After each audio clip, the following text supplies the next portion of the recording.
Hi, everyone. Welcome to the Northern Kentucky Spotlight Podcast presented by CBG. I'm your host, Sarah Brookbank. Today on the podcast, we are joined by Marjorie Longeway of Mannequin Boutique, who highlights their new location in Northern Kentucky, how they're supporting local charities, and the importance of selling vintage clothing. On NKY at Work, Nancy Spivey is joined by Tami, Connley of Verst Logistics. They chat about recruiting and retention at Verst and how the organization is finding candidates in this wild job market.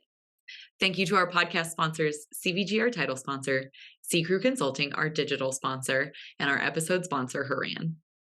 We are so excited to celebrate annual dinner later this week. If you have your tickets, don't forget to join us starting at 5 p.m. on Thursday, September 14th at the Northern Kentucky Convention Center. We also encourage you to join us at the after party at the Metropolitan Club. We'll see you then, but if you do not have your tickets, please visit nkychamber.com/annual dinner before it's too late. Now, let's go meet our members of the week, hear from our sponsors, and Nancy and I will be back with your guests. Why would you travel to England? For football. To go or not to go? That is an easy question. To visit the land of Shakespeare. To take in all the sights. Authentic fish and chips. To experience arts and culture. 2 words, British Open. To visit my family. Same reason I go anywhere. For a pint of beer. To start my trip through Europe. Whatever your reason, there's no better time than now.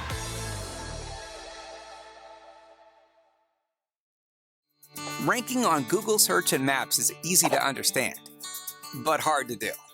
It requires constant effort and attention, uploading new photos, responding to Google reviews, writing weekly posts, and checking suggested updates. Google listing optimization takes experience and time, and there are no shortcuts. C Crew gives your Google My Business account the steady, consistent attention it needs to be effective, optimizing, updating, and expanding critical content every single week. From local retail stores to large regional networks, C Crew generates content, establishes benchmarks, and creates dramatic, measurable increases in engagement.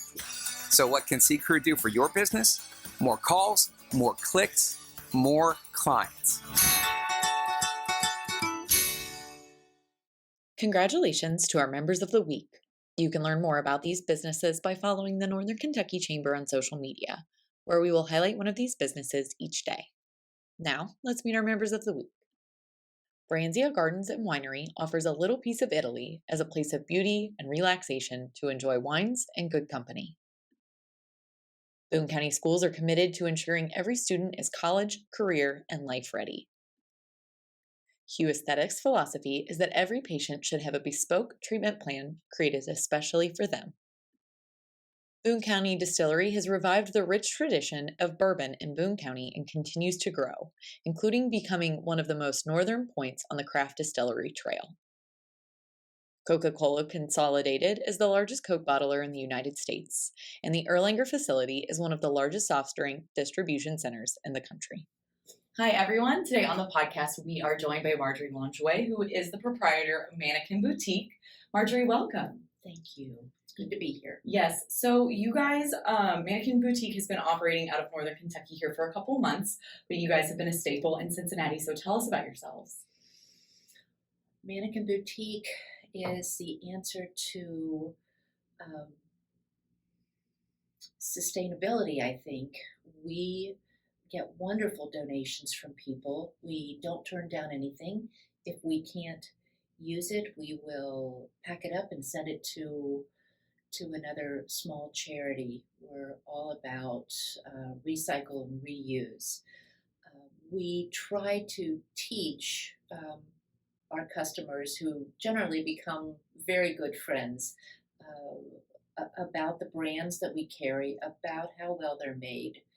In many instances, when we've picked up estates, they have a wonderful backstory of being from a prominent family, and we can recognize where the gown or where the outfit was worn for what special event, and people always like to hear the backstory.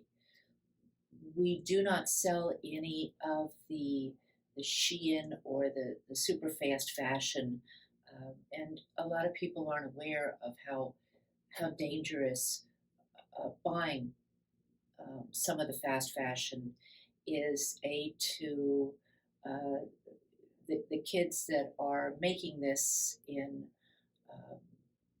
third world countries that just have no laws to protect them in the number of hours, but they are also designed for one wear. They're designed poorly, and because fashion is changing so quickly that the buyer wants to pay as little as possible, since it will only be worn once, and then it's discarded, which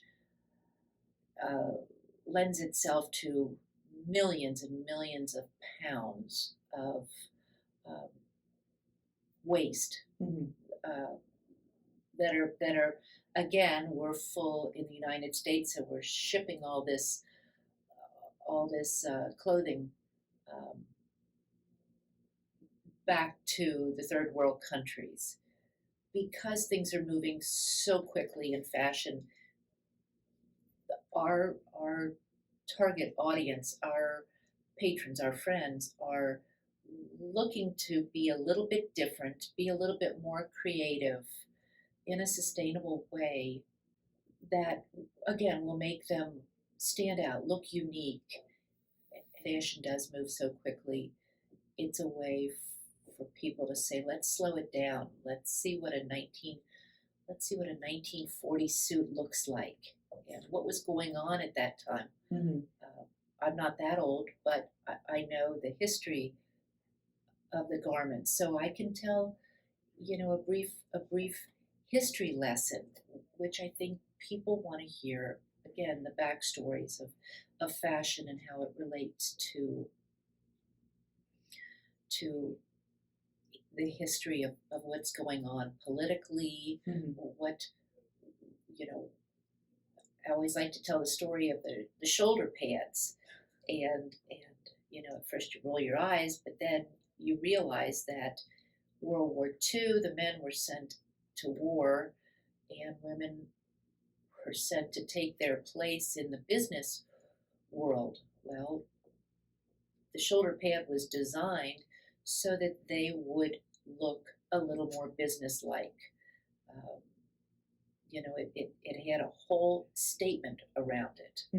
So you have curated this Fashionistas Paradise, is what you guys have said online. How do you guys go about doing that? So you said you do some estate sales and you do some donations. What else goes into curating these shops? We rely 99% on donations, but occasionally, on days I'm not at the shops, I will go and check every other store that's selling vintage and see what they're selling. And if I think that we are low on a particular vintage style, I will purchase them and add them to our collection to always keep it fresh. But I want to be very, very clear. 99% of our items are donated by wonderful people that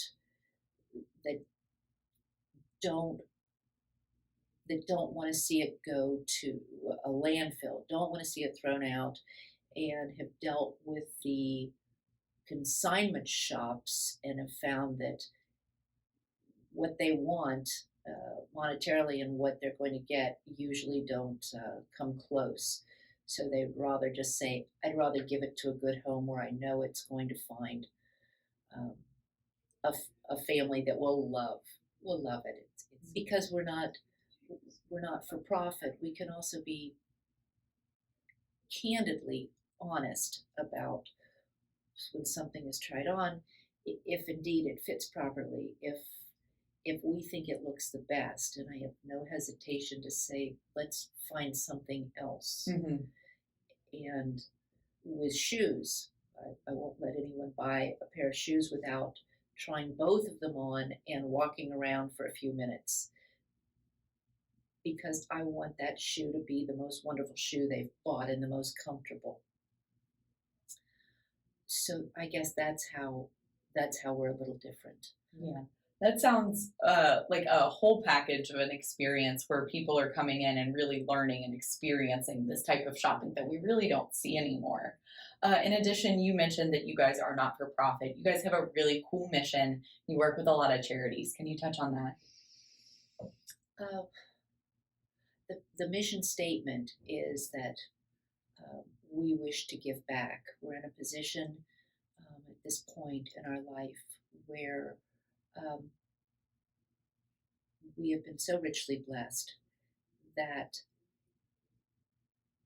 we have found charities that are small, where our dollars at the end of the year really make a difference. And we have vetted them very carefully. If some of the charities then become so successful, I say good for them. But if they're receiving $1 million grants and foundation money and other resources, then they're taken off our list, and we will find the small charities where we think our dollars make the most sense and give the biggest bang. That makes a lot of sense, making sure that you're spreading the love, so to speak, around the area. And tell us a little bit about the Northern Kentucky location specifically. You guys have been there for a couple of months now. You just recently had a ribbon cutting. But what makes that store unique? Well, we lost our warehouse that was on Central Parkway for years, and that area is being developed because of the FC Stadium, and it was here's your hat, what's your hurry, we need you out of that warehouse. So we were spending tremendous amounts of money putting all the clothes that we had that could not be housed in the Over the Rhine location into 12 storage units. And we realized that that was not sustainable because of the cost. So we started looking for warehouse space. And the Newport location on Monmouth was available.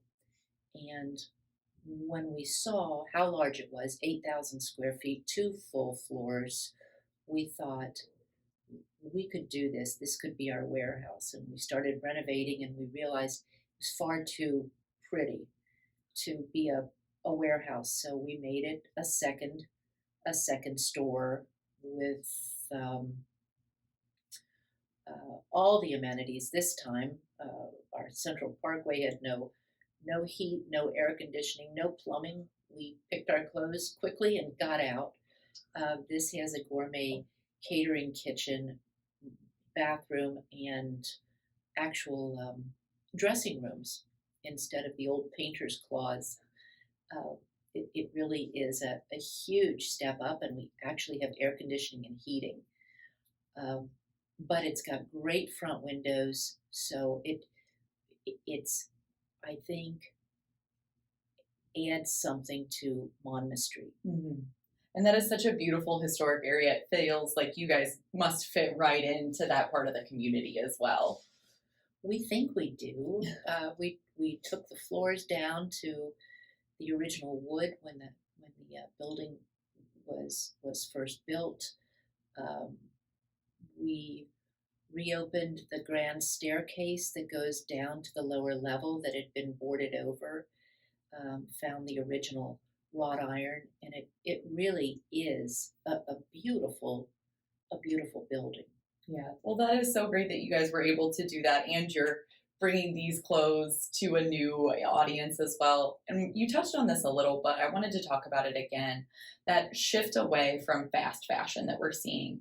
I think now the conversation is, especially with the websites like a Shein or, those drop shippers that we have, a lot of people are looking for things that are more sustainable, things that are going to last longer.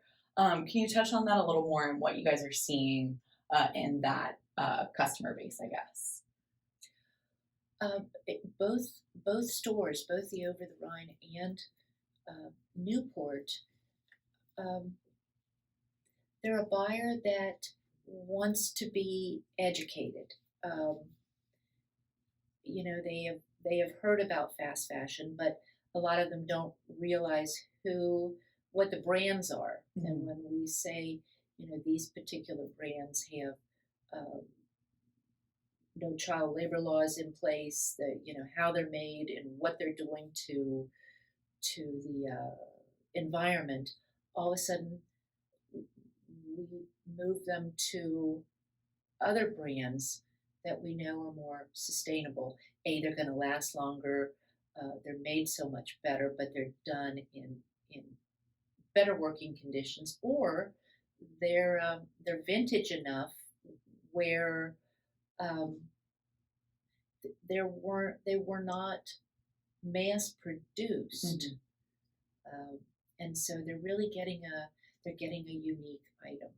Yeah, that sounds great. I know I have inherited some clothes from older relatives. I love the process of being able to try those on, take them to the dry cleaner, get them back, and see how gorgeous they become, and how you can work those into a wardrobe that makes a lot of sense. I'm sure you get a lot of people looking for those staples to elevate their wardrobe. This is also important, the care. I can't tell you how many beautiful cashmere sweaters that we get. One donor gave us 52 cashmere sweaters in one swoop, and we sold them like crazy. But I said, do you know how to take care of cashmere? Mm-hmm. It's my first cashmere sweater. I could have never afforded it before. So it's an education of how to take care of the clothes, what to do. That's a big part of it as well. Yes. Because if they don't take care of it properly, it will be one or two wears. So I feel like we have the moral obligation to sell the good clothes, but to also tell them how to care for them. Yes, and that is such a great just bonus mission on top of the work that you guys are already doing in our community. Marjorie, before I let you go, is there anything else you would like to share with our viewers and listeners today? Yes, and this is really near to my heart. So many of the OTR patrons have become very dear friends, and it's becoming so in Newport. And I found that with everything going so quickly, everything is moving so fast, that the days of my generation where people would stop in just to say hi without making a formal play date or penciling it in, people would just stop in to say hello. And I find at both shops, I've said, you don't have to buy anything, just pop in and let me know you're okay or what's going on. And although our business is going very well, I do have those wonderful people that do just check in, and they know that it's a safe spot. Some are having a rough time, and with one particular woman that would stop in, and when she'd get paid, she would come in and buy something, and I knew she didn't have much money, and whatever she'd pick out, I said, that's the one that's on sale today. So I could make sure that she could pay a little bit for it, because she was just working poor, and she didn't want to be given anything. She came in one day, she said, I just need a safe place. My son was shot. And she said, all these people are coming to my house. And she said, I can't stay in my house. Can I just stay here? I said, you can stay as long as you want. And we just talked, and we had some prayer time together. This is so much more than just selling clothes. It's providing a safe place. Yeah, you've built your own little community of people that love these clothes and love the stories and love that culture of being together and, talking and being with one another. So that is very lovely that you guys are able to provide that to your community members. Well, it does. We have said that both the settees in both shops, we have solved world peace. I believe that. On there's times where people will come in and we're not busy and we'll just sit and talk, and it's wonderful, and they're all ages and they're all perspectives, and it is a wonderful melting pot. Yeah.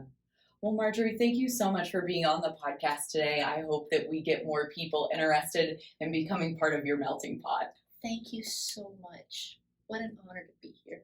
Happy to have you. Thank you. Hi, I'm Nancy Spivey, Vice President of Talent Strategies for the Northern Kentucky Chamber of Commerce. And on today's NKY at Work segment, we are talking with Tami Connley, the Talent Acquisition Manager for Verst Logistics. So Tami, tell me a little bit about Verst. Hi. So we're a 3PL, and our lines of business are transportation, fulfillment, packaging, and warehousing. We are mainly here in the Northern Kentucky area. We also have facilities in Ohio, Alabama, and Arizona currently. Wow. So you're the Talent Acquisition Manager. I know it's tough out there trying to find talent. Help me understand the dynamic of talent acquisition for Verst. Yeah, so I think that the one thing that makes it different with Verst is that we really do have that team aspect. The recruiters aren't in a sink or swim in their own lane, even though they have their own divisions that are assigned to them. We work as a team every day. We start our days out every morning with a daily team meeting, and we're discussing our obstacles from the day before, putting game plans together, and really talking about candidates amongst the recruiters, and they share candidates a lot of times. Somebody may have interviewed somebody that wasn't a fit for their role, but because we're always openly talking about it, they're aware of what all of the roles across the whole corporate community is. That's great. And I know that you've mentioned that there's an opportunity, I guess, with looking outside to try to understand, your successes and failures inside. Can you talk a little bit about that? Yeah, so one of the things we do when we're looking outside is we're looking at our competitors. Mm-hmm. We're always looking to see, and the markets are different because we're not only here in Northern Kentucky and Ohio, but Alabama and Arizona as well. Sure. So the job market's different everywhere. So it's really making sure that we're educating ourselves and making sure we have a good understanding of what those job markets are, what the competitors are doing, and things of that sort. So that's everything from sign-on bonuses to benefits. Absolutely. Yeah. So it's everything. Yeah, and it's ever-changing. You're right, because I'll meet with an employer today, and the next week I'll meet with another, and it'll be vastly different. It really is. And the other thing we've noticed also is in different geographical areas is the travel time. Some people are not willing to travel in certain geographical areas because the commute on the highways and things like that. Mm-hmm. So it's things like that you really have to make sure as a recruiter that you're always kind of investigating and making sure that you're staying on top of not just the market trends, but also what the candidates are looking for as well. That's great. So tell me how people find out about jobs and how they go about applying for positions. Sure. So you visit our website, verstlogistics.com, and click on the career tab page. We also advertise. We use social media. A lot of times we're posting on LinkedIn, Facebook, Instagram, things of that sort. The other thing is our recruiters are really boots on the ground within the immediate community. So our recruiters are always out there at local job fairs. They're also doing a lot of volunteer work. Yes. So that they're constantly networking all the time. I know I see them at chamber events, so yep. That's good. That's good. Anything else you want to add? I would say for recruiters, there's a couple things that are really important that we look at is not just skill set and experience, but also we take a look at the culture, not just the culture of Verst, but the culture of the hiring managers and the team as well, to make sure that we're making that right fit with the team, with the external candidates. So I would say is that we definitely promote from within. We give all of our internal candidates a face-to-face interview. Mm-hmm. And if they're not selected for that role, we are making sure we're giving them that solid feedback to help them be successful in the future. And we have promotions on a weekly basis. So we are taking that information and we are publicizing it on a company communication board. So all the employees internally are seeing that people are moving up in the company. I think that's tremendous. I don't hear that often enough, because I think for most people, they realize, hey, I'm going to get in there and I'm going to do a great job and I'll get an annual raise or whatever. And if the company's doing well, they'll keep me around. But to know there's upward mobility and that it's very proactive. Yes. Good job. Yes. Yes, it definitely has stepped up the retention for us for sure. That's great. Well, thank you so much for coming in. Yeah, thank you for having me. This has been great. Thanks. Hi, I'm Shannon Schumacher, Account Executive, Kentucky Market Leader. At Haran, we champion bold innovation to help employers and individuals thrive. As an industry thought leader, we explore new horizons in healthcare, benefits, employee engagement, and wellness.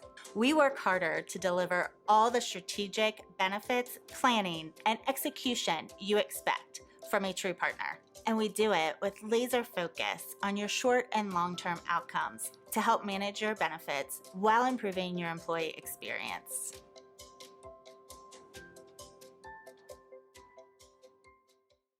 Hi, everyone. Welcome back. Thank you so much for tuning in to this week's podcast and learning a little bit more about Mannequin Boutique and Verst Logistics.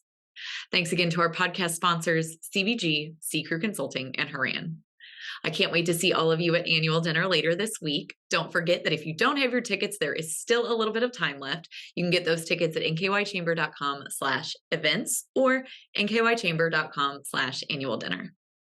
Finally, if you are a member who would like to be featured on the podcast, or if you're someone who is interested in becoming a member of the Northern Kentucky Chamber of Commerce, please reach out to Lynn Ablin. And if you're a member who is interested in sharing your workforce strategies and resources on NKY at Work, please reach out to Nancy Spivey. You can find their contact information on the screen in front of you or at our staff directory at nkychamber.com. Thanks again for tuning in. I will talk to you all next week.